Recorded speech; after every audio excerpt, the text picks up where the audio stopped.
Hi, and welcome back to another edition of Science Central Scoop. One of the exhibits I want to show you is from our Eat Well, Play Well section. It's a really cool one about balance.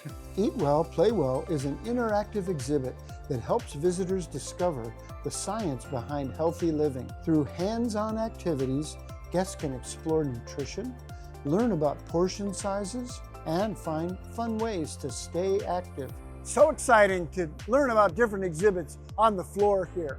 Now, let's learn from Shanna how Science Central has impacted her. I'm the Education Director here at Science Central, so I oversee the entire education department. We're the ones that do the field trips, we do the fun experiments from the floor, we go out into schools and the public. The most important thing coming into it was that whatever I did, it had to positively impact the community in some way. My favorite part is having that impact, whether it's having free admission days and not everybody in, or if it's just in general making science education accessible for all people of all ages. That's what's been my favorite part working here. Started a project called Project-Based Learning. Some local schools, we see the same kids every single year through elementary school. And those kids remember us. I went in with a Science Center member who had never gone in there with me before, and the kids ran up and hugged him.